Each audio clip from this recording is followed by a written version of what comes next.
welcome. Now, I'm about to say Impact Wrestling, but welcome. I tried to do this a couple of times, guys, because I was trying to think of how I want to make this video mean. Because you want the structure of the video just to make sense more than just reviewing something. I don't always do it properly, but I do my best. This video is not just going to be about the review of the show before Slammiversary. It's going to be important, and I will describe it. And I may give a couple of ideas what might happen in Slammiversary, kind of a light prediction, because I want to make this clear, because a few times people ask, why don't you do predictions? There's a simple reason. It's not fun. I know people say, dude, it's fun to predict. Here's the problem. For me, I did it so many times, like a lot of reviewers. They predict what's going to happen in the next pay-per-view, in the next show, in the next pay-per-view. And for me, it wasn't becoming fun. I was not enjoying the predictions. So I decided at one point to stop because I wasn't enjoying it. And as a reviewer, if you make this your job, you're going to do whatever it takes to make this. But I'm not making any money off of this.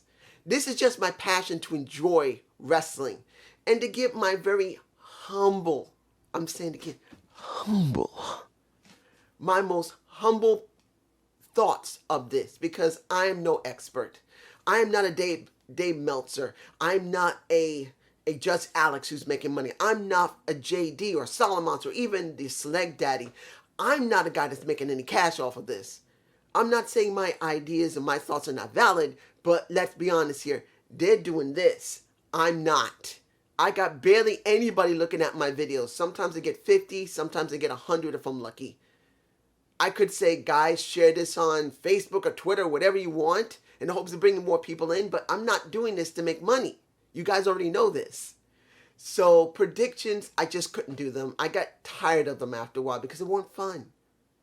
Now, let's get into the show and my thoughts about what Slammiversary and the show means to Impact, not Slammiversary, but just what this means. Okay, we got an intergender match, which was a tag match. 3 women and 1 guy. Jordan Grace and Rachel versus Caleb with a K and Tennille Dashwood. We knew this was coming. This isn't the first time they matched each other. And I doubt this is going to be the last time they're going to do it. Now, is it good to see 3 women working with a man? Yeah, it doesn't really matter to me. Look, when it comes down to it, let's put it in this perspective. When it comes down to it, as long as the story's good, the wrestling is done properly, that a guy isn't so overpowering that not only does he really make the women look like garbage, but then he actually hurts them. Or worse, the women make this guy look so weak and belittled, it makes it a reverse unfair equality. Who wants to see that shit? Nobody. So was this match balanced? It was somewhat balanced. It wasn't perfect, because it wasn't like we had 2 women and 2 men. We got 3 women and 1 guy who was acting like a woman, trying to balance out as much as he could, but still show he had some masculinity and that he was strong enough to actually do something. Now, I did not catch it that his shorts got pulled down and his drawers are showing that were plaid. Why, Caleb? Plaid? Plaid. Really? Plaid. This was the most stupidest thing of the entire show. Them making this guy have to wrestle with 3 women and wearing plaid. Period. Now, what did we get? Rachel and Grace win, which I wasn't surprised. I was not surprised.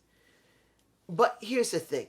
Why did they tease Jordan going off to look like she's about to turn? Now, mind you, she could turn at Slammiversary or after Slammiversary, counting if she's still in the company. If she's still in the company, fine. Hopefully they will turn her eventually. Hopefully, because she's been a face for too long. And mind you, I love Jordan Grace. She's a gorgeous woman who can talk, who has physically... Remember, guys, there are very few women in wrestling that can match a man that is a mid-size height and strength. Not talking about 6 foot and above. 5'9", 5'10", 5'11". A woman that can match a man in physical strength. Jordan Grace is a power lifter.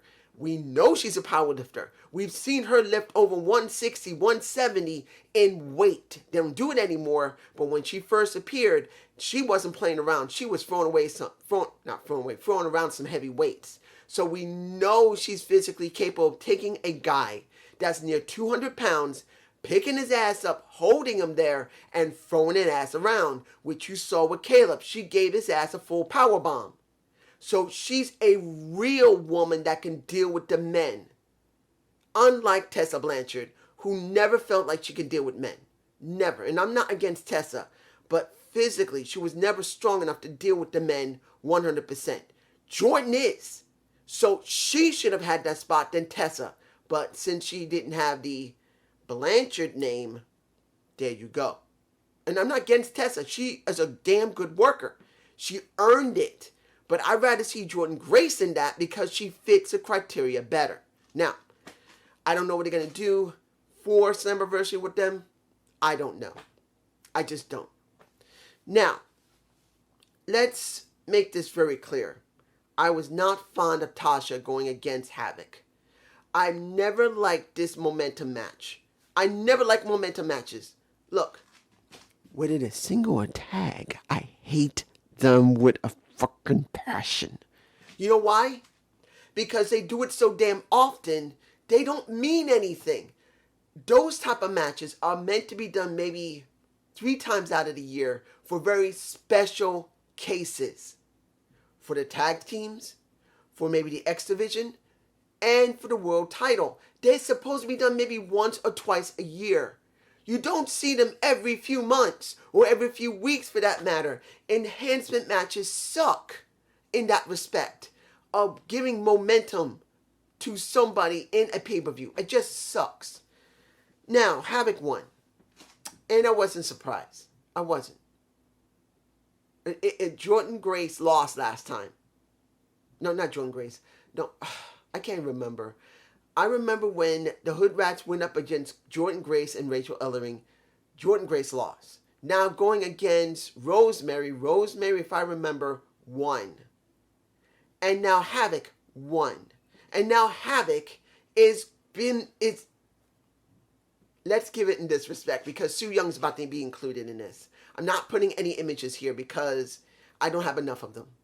But Su Young was finally supposedly converted by Father Mitchell. But in actuality, she wasn't, because the minute I think I will put this picture up in my face of her I think if I got it. I don't think I got it. I don't think so. Sorry. When you see Kimberly face a Susan and she said, do you feel all right?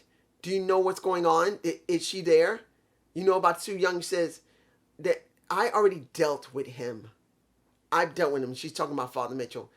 But don't worry. It's all right. I already know. And that's the thing that got me.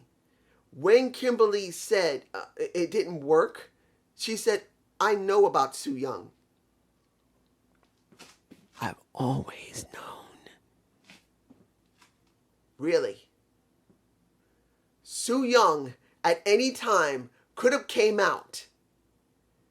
It's if anyone has seen Invincible, episode 7, where the girl knew about Invincible as her man, weeks before he even told her, because he waited months because he was so torn about not wanting to tell her because he didn't want to endanger his family, he didn't want to endanger her. But she says, oh, I've always known. I wanted to kill Amber at that moment because that was not fair to do to Invincible. He's a superhero. It is unfair that she act and put that on his back for the simple reason that as a woman, she's supposed to be treated and not disrespected. Bitch, who the hell do you think you are? You are nothing compared to a superhero. He has multiple people to care for. The moment people find out, they're dead. And you care so much about your selfish self. And then the next episode, she shows being caring about her man, even if she's not caring about her man. And this thing just got really dim all of a sudden. The reason I did this and got upset about a cartoon, an anime, an American cartoon, is that's what it gave me. You're telling me Sue Sin knew about Sue Young from the very beginning since she was turned into Susan and chose not to do it when we could have had more out of Sue Young starting to act like Sue Young. And we have not. I wanted Suzanne. I wanted the seductress. I wanted her to go through the 4 phases of McFoley. We would have Dude Love, which was originally Cactus Jack, then Mankind, then Dude Love, then McFoley. I wanted the Dude Love character. That's what I wanted for Sue Young. I wanted her to become Suzanne, the seductress, the sexy piece of ass that we know she could be. She's a good-looking woman. But what? We get Sue Young being Susan, and knowing she's Susan. What the fuck? Anybody else can like it? Fine. Me, that was stupid. Let's move on because I spent a lot of time on that. I'm so sorry. I'm sorry, guys. That pissed my ass off. I literally was looking at the TV like, with my messed up back, my shoulder and stuff because I strained it again. I'm going like, are you fucking kidding me? Let's move on. All right. We have the squash match of McLean to the jobber. I think his name is Hero. I can't remember. It didn't make a difference. He destroyed his ass and finally spoke. And he made it very clear. He's here because people gave him time to prepare and made him and prepared to and win. Let me give it to you like this. McLean, when it comes to him, Macklin, when it comes to him, he doesn't like to wait. He will prepare himself to destroy anyone because he is a nutty, out of control former soldier that I did state, didn't I? I told you guys what would be interesting, that another wrestler who was a war veteran to come in. Why have him act like that? Yeah, I'm for America. Let him be a crazy motherfucker. Let him be the type of guy that lost his mind, lost his shit, and doesn't care. He has PTSD. He has shell shock, as they used to say. He's out of his mind because he fought too much in the war. And now, like that. That's what I see from McLean. That's what I want. And for anybody else, I'm sure they don't want it. But for me, this is what I want. I want a crazy, out of control war veteran to go in who has gone through literally almost dying, being shot at or blown up, and could take any punishment and any pain. That is what we need. I don't know who he's going to go after when it comes to the pay-per-view. I don't even know if you have a match. I hope he does. But whatever happens, there you go. Next, we have the Jake Something segment with Brian Myers, Sam, and Matt Cardona. I didn't think much of this. I didn't care much about it. Yes, you're going to hear Jake Something being told that he is a professional. But then you got it being turned on his head because when it came to Brian Myers, he said simply, I'll give it to you. You are a professional. Doesn't mean you're a star. Look at what you're wearing. Look at your beard. Look at your face. You're nothing. But you know what? You'll never be like me.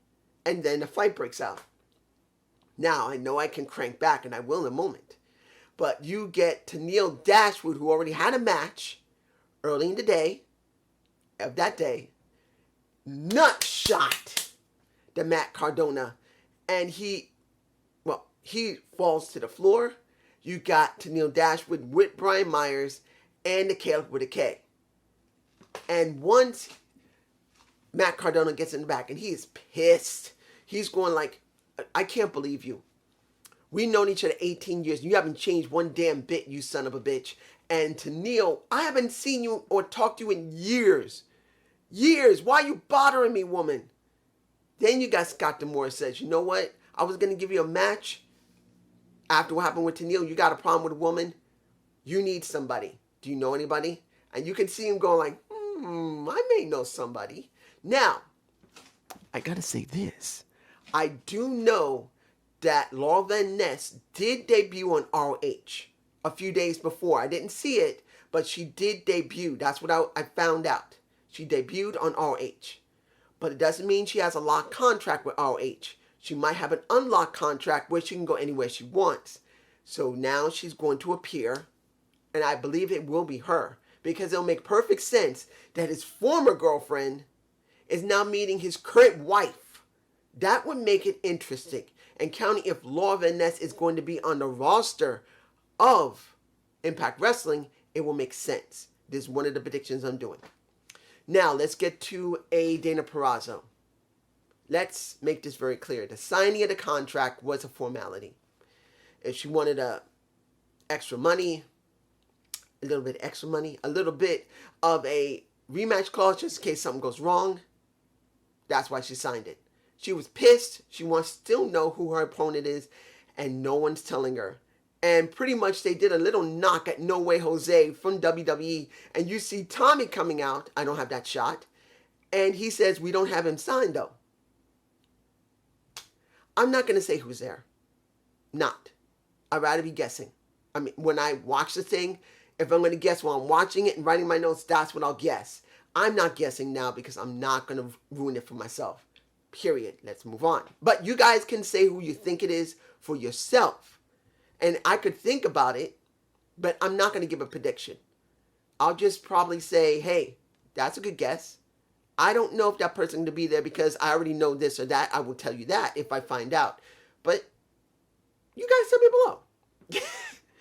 I'm just like, part of me wants to do a prediction, but I don't because I will ruin it for myself. I won't enjoy it. But that's just me. Okay. Let's go to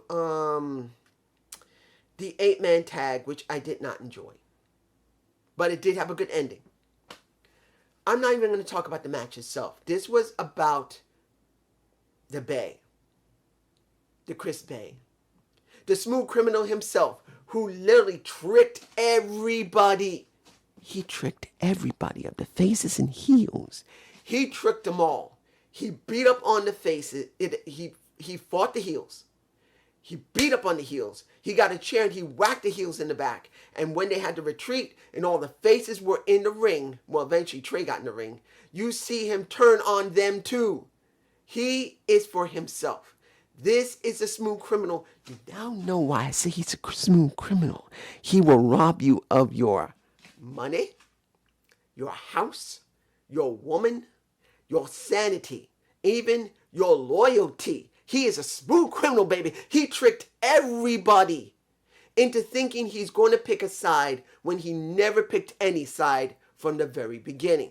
For me personally, I didn't like it for the simple reason that he should have done it at Slammiversary. But at least here they made up for it because he attacked the faces as well. So he's on his own again. Good. I'm actually happy that happened. I'm really happy it happened. Because what they did before pissed me off. I'm glad they did this. Good work, Impact Wrestling. Now, Moose going against Hernandez, I didn't think they needed it. Look, it made sense that Sabin had to get back a little bit at Moose after the match was over and Hernandez almost got his leg snapped by Moose. But I don't always like seeing it. You guys can have a fight. Fine. But having a match beforehand to try and show Moose even more dominant is not necessary for Moose. Particularly, we still don't know if he's staying with the company. I've known people say he's staying. I won't believe that until the next set of tapings for Impact Wrestling. Because no matter what anyone says, until the tapings happen, after Slammiversary, or if they taped them before Slammiversary, it's the only true way you're going to know. Unless they do a live show. Because you never know. Now, the Fatal 4-Way. Another momentum match, which I hate. I hate them. I'm making it very clear. I hated this. I don't like it.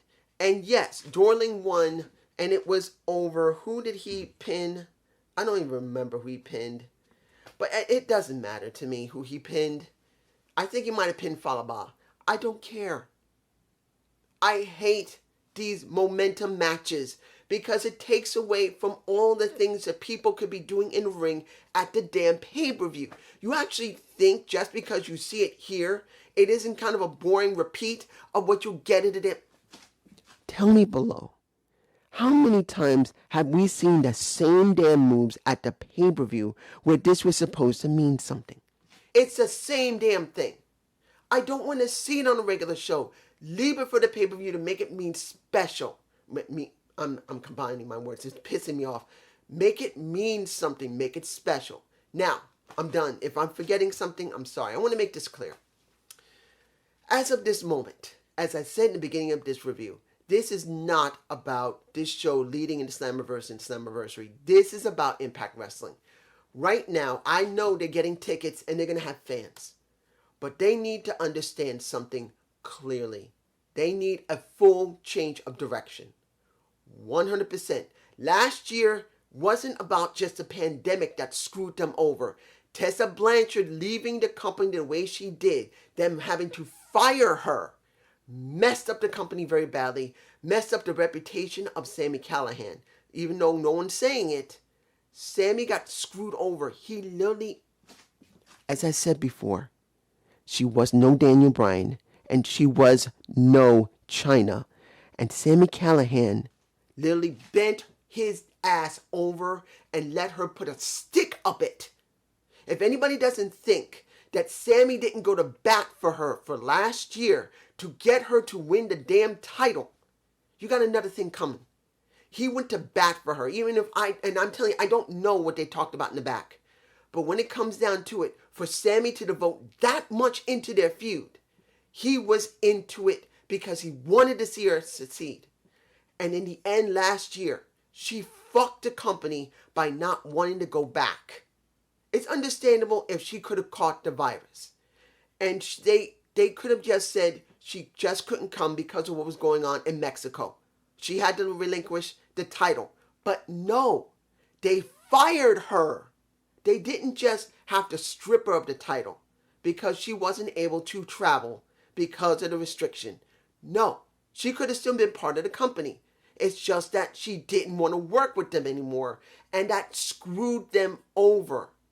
Seriously. So over a year and a half before this was a big waste of time where you could have had Sami Callihan versus Rick Swann. Let me repeat that again. In 2019, you could have Rick Swann going against Sami Callihan for the Impact Wrestling damn title. That is when they were the most hottest between each other. Two guys who became family because they both lost family.